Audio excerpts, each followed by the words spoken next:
Welcome to FYI. I'm Barry ZeVAN, and my guest today is a person whose face and voice you should certainly know if you watch the PBS NewsHour. He is based here in St. Paul, Minnesota, but has traveled all around the world. If there were other worlds to which to travel, he would be there too. and I say that out of all reverence and respect for Sam Lazaro, correspondent for the PBS NewsHour. Fred, thank you so much for taking the time. Absolute pleasure, Barry. It's good to be here. Thank you. My pleasure. So people have seen you do so many stories in so many parts of the world, but I think they'd be interested first to know from where you came and how you got here to St. Paul, Minnesota. Well, we can dispense with that very, very quickly. I am an immigrant to the United States. I came to the United States in the mid-1970s as a teenager along with my mother, and we began in the Bay Area of San Francisco in the East Bay, and I stayed there for about 3.5 years and then moved to Duluth, Minnesota, where I completed my undergraduate college education. And it was in Duluth that I got my first real job, as opposed to a series of menial ones that just put food on the table, because I was a very, very poor individual.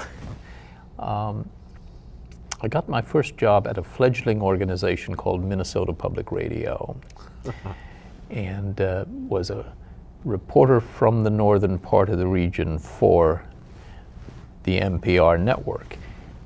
You might remember that in that time, or during that time, northern Minnesota was going through some severe economic distress as the Iron Range basically folded, as many of the mines shut down. And that actually accrued to my benefit as a journalist, because I was always on the air reporting on the upheaval that was going on the Mesabi Iron Range at the time, and that was both local and for the Minnesota as well as for the national public radio networks at the time. And it was from there that I then moved to the Twin Cities. I got recruited to work for public television in 1985. Not long after that, to the McNeil-Lehrer NewsHour, as it was called then. And believe it or not, Barry, I'm still there now, doing essentially the same thing under very different circumstances, because as you know, the media landscape and the business model have both shifted enormously since that time. Mm-hmm. Well, it says a lot for your work and what you've done. I think, and without being solicitous, but really from the heart, your reports, whenever they come on PBS NewsHour, I would assume, I know my ears perk up and my eyes, because they are not ordinary, and you have not been to ordinary places doing ordinary stories. What motivates you to get the stories that you do? Are they from your suggestions or your producers, or a combination of both? There's a lot there. First of all, I wouldn't claim to have any sort of heroic impulses that I'm yielding to. I am, like most journalists, a pretty curious person, and like most people, gravitating toward stories that I think I can tell better and more confidently because of my own background. I grew up in a developing world environment. I grew up surrounded by impoverished communities in terms of resources.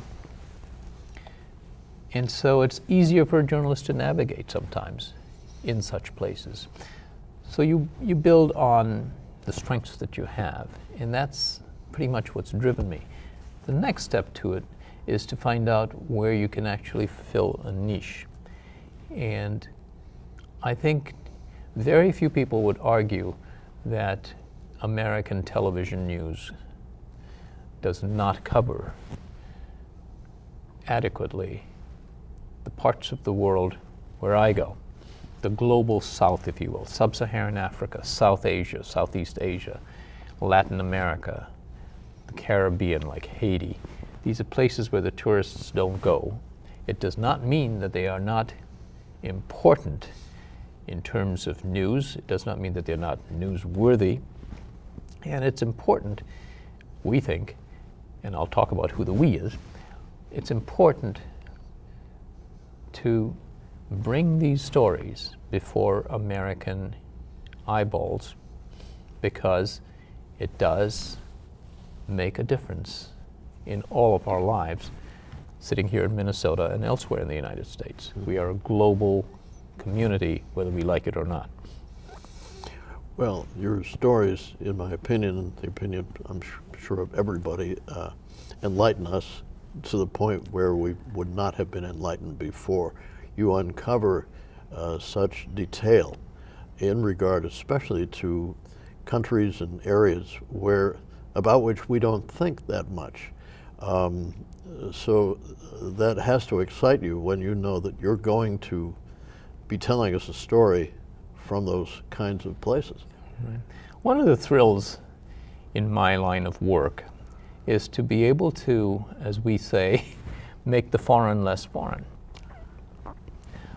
If something that looks very foreign turns out to be quite similar to an experience that we've had in our lives here in Minnesota, I've clinched something by making that story relevant. If I go to the Democratic Republic of Congo, which is one of the most dysfunctional countries in the world today, with all manner of problems, and profile a young mother who's trying to find daycare for her children so that she can go to work and bring home some money, that is something that a young mother in Stillwater, Minnesota, or Brooklyn Park, Minnesota, can relate to. It has humanized poverty in a way that strong storytelling can do and needs to do, and that is to make the foreign less foreign. You also asked me how we get these stories. I read a lot, propose a lot, based on educated guesses on where the gaps are. There are a lot of very good correspondents in the world out there filing now for the NewsHour. We try to go to places where I see an opportunity, which is to say a gap, things are not being reported.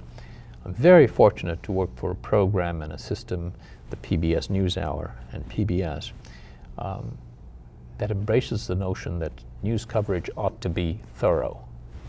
And we're filling our little niche toward that goal. Have there ever been any stories you've done either while you're doing the story or afterward that affected you emotionally? That I know a journalist has to be objective and so forth, but have there ever been those kinds of stories? And if so, what were they? Oh, they're too numerous to mention in many ways. You know, we do, train ourselves to work with a sense of clinical dispassion in many ways. You've got to tell the story that's out there, but the human and humane connections are inevitable, whether it's in children you help in some way get an education, whether it's, and this is more common, whether it's friendships being forged. And I have forged such friendships. I've been privileged to be able to know a number of extraordinary people who've succeeded or who are trying in very, very difficult circumstances to make life better for themselves and for the people around them.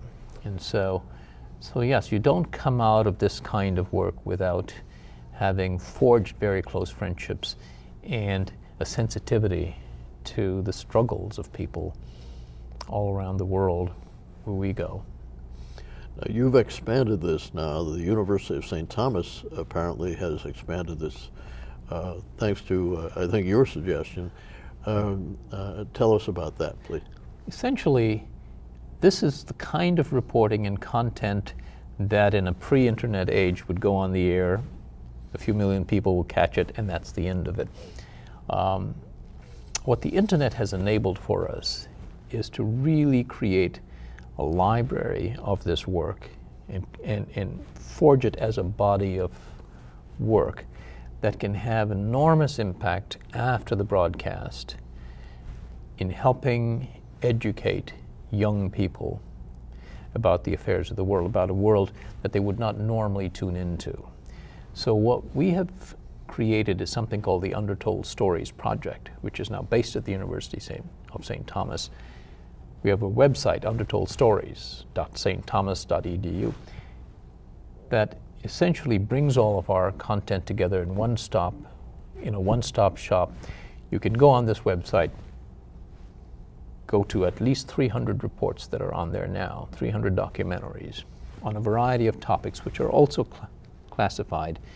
And if you're an instructor, if you're a professor, and you want to talk about access to clean water, we've got reports from Israel, from Gaza, from India, from South Africa, from Ethiopia.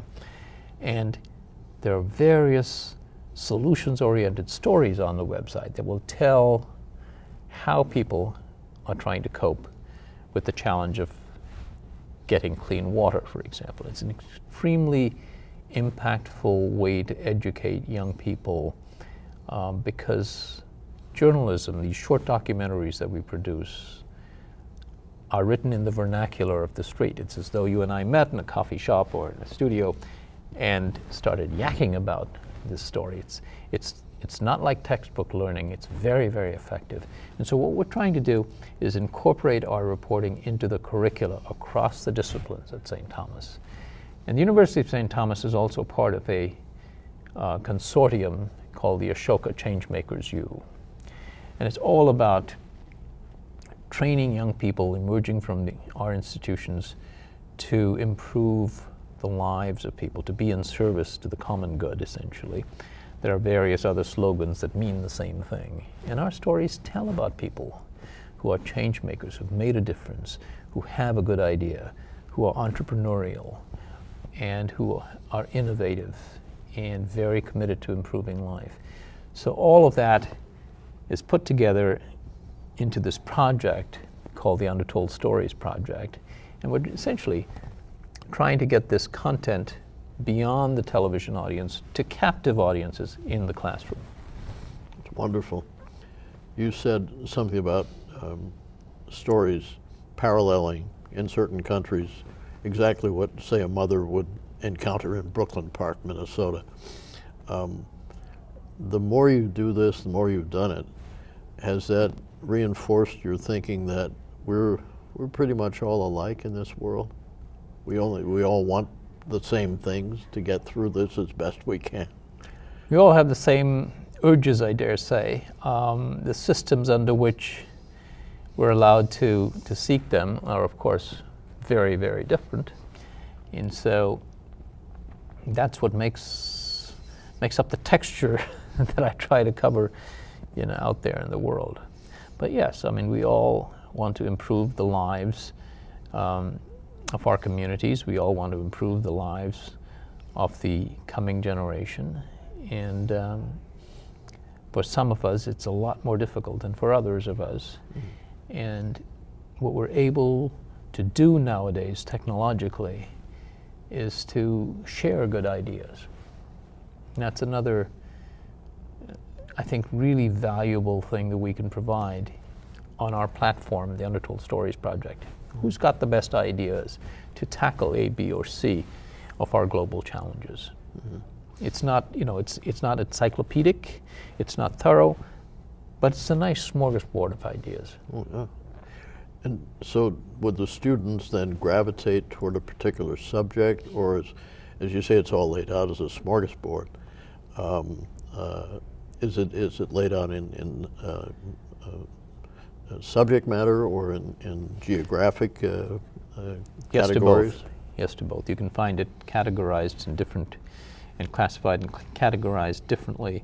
The model more than likely will be an instructor or a professor, for example.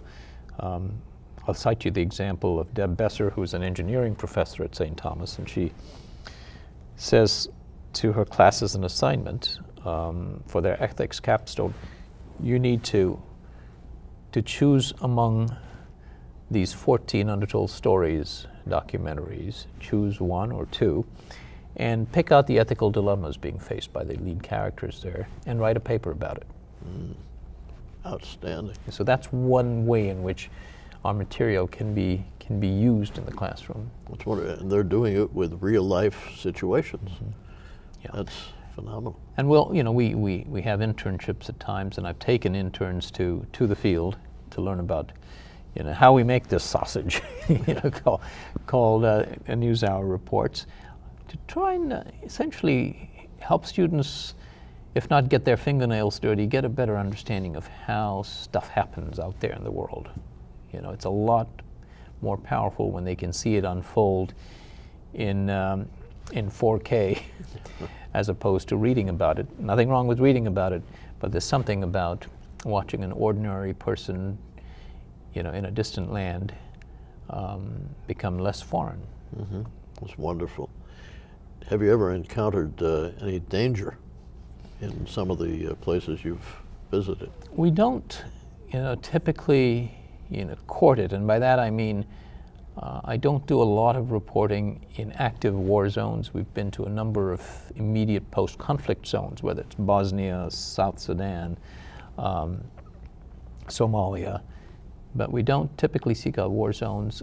We have had, you know, the odd random incidents that have occurred where we've needed to take cover or flee, but those are very, very, very rare. And I was kicked out of Ethiopia once for reasons that I still don't fully understand. So we sometimes will go through that kind of hassle. Mm-hmm. But as a general rule, no, you know, it's not especially dangerous. Well, that's good. I'm glad to hear that. Yeah. You know, it's funny, Barry, because I hail from India, as we might have mentioned earlier, and if you go to India today, or certainly if you did about a year or two ago, there are parents, and there are a lot of Indian students in the United States, but there are parents who say, I don't want my kid going to Chicago to study because I've heard it's a dreadful, murderous place. That is what happens with media images that are powerful. And Chicago had a high murder rate, but that does not deter a gazillion people from going to Chicago, you see. And so similarly, I think a lot of the places where we travel are you know, just seem dangerous because the only reports we ever hear from them are of dysfunction or of violence. Mm-hmm. But you know, while all of that is happening, there are a butcher, baker, and candlestick maker that just need to get on with life. You know, the moms need to go out and find food to bring home to cook for the family at night. Life goes on, and that's where I am. Mm-hmm. You know, typically, I'm not courting danger. I'm just trying to capture real life. Right. Ever any language barriers, or in most countries do they speak English? No.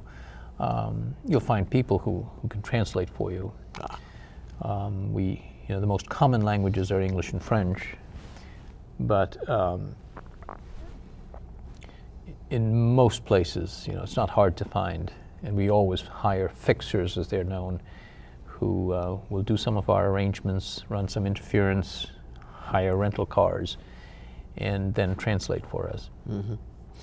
One of your fellow Indians, that's through whom we met, Tom Sengupta, who is a magnificent mm-hmm. human being, and he is the first person I ever met when I came to the Twin Cities back in 1970.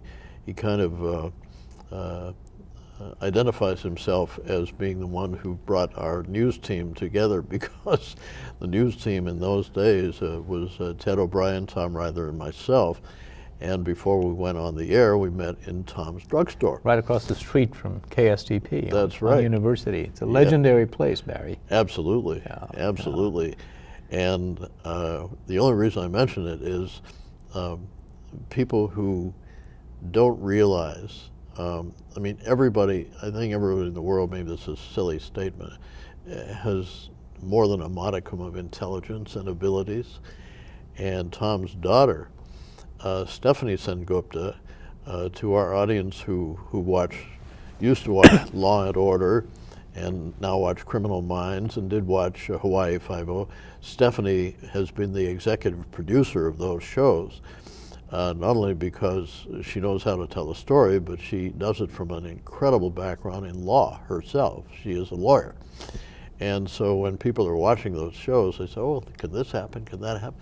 Yeah, and it's because of people like Stephanie, and who are of Indian heritage, but for those who don't remember that this country was settled totally by immigrants,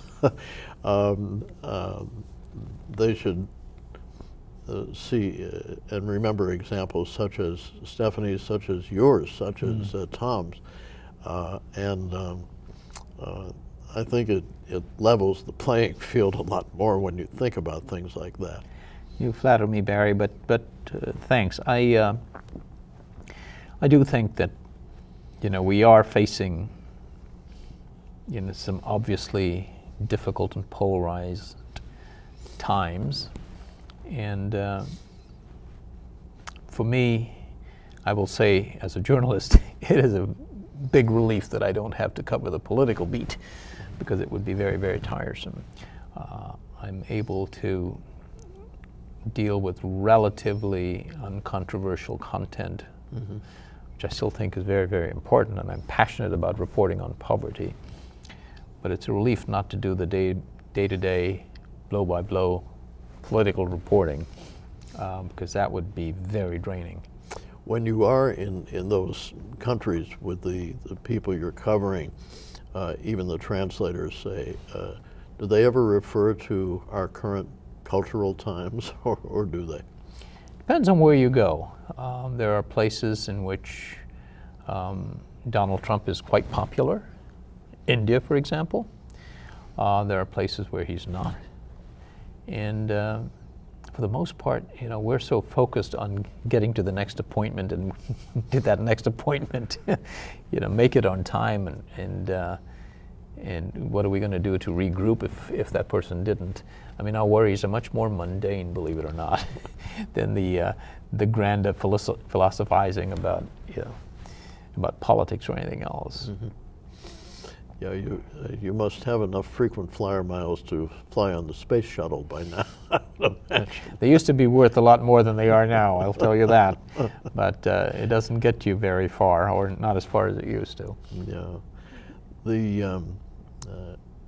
I think that people should also know, in my opinion, that this business is considered glamorous in some ways by a lot of people who are not in the business, and they don't realize that there's real work involved, and the background and the homework you need to do a good job.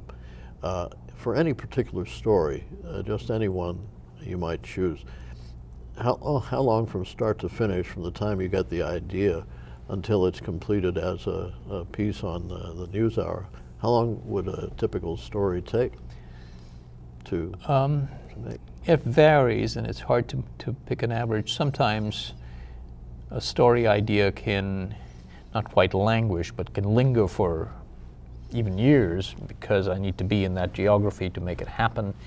And then once we get a green light, say I'm going to go to Thailand and do a story about the Meet Chai School, which is the most recent trip that we did.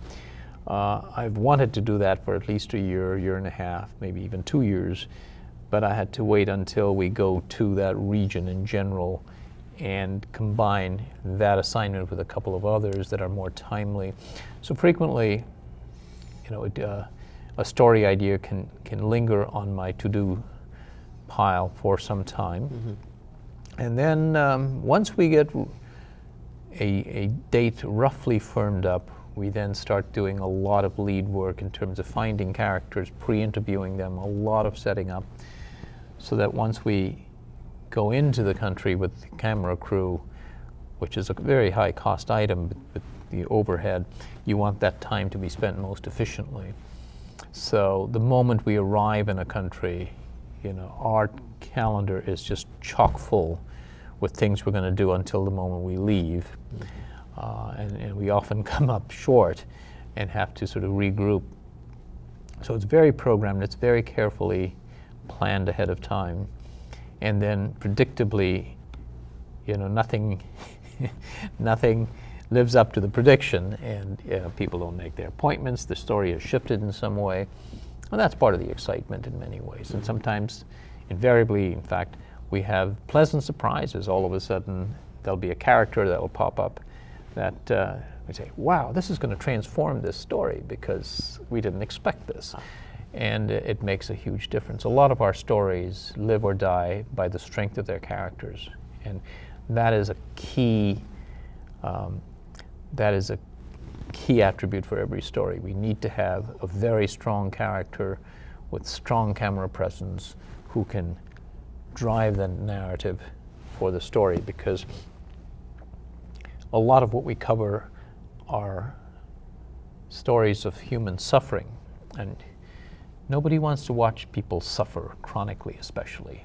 If it's an emergency, yes, we'll mobilize to help an earthquake victim, no problem with that.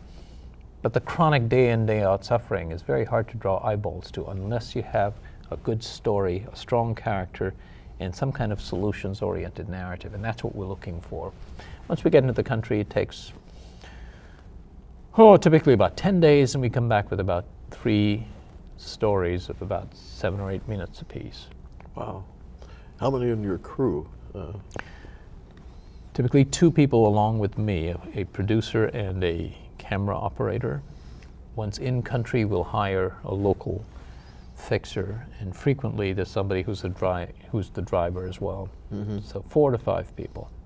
So if you're going to, say, East Africa, as you've been, and we'll be very soon. So many other places. Mm-hmm. When you fly into a major airport, then you take a vehicle into the bush, so to speak. Right. Yeah. Yeah. That's all been arranged ahead of time by the fixer. We've got no time to waste shopping. It's all been done. And so once we're in, as I said, everything's been lined up. Almost everything's been lined up. And we have to be flexible to change some things that have not lived up to what we thought they were going to do, and somehow manage. Have people in media in those countries empathized with, in a good way, with the fact you do what you do? It varies. It varies. The local journalism scene is as different as many of the countries are, but the approaches can be very different depending on the audience as well.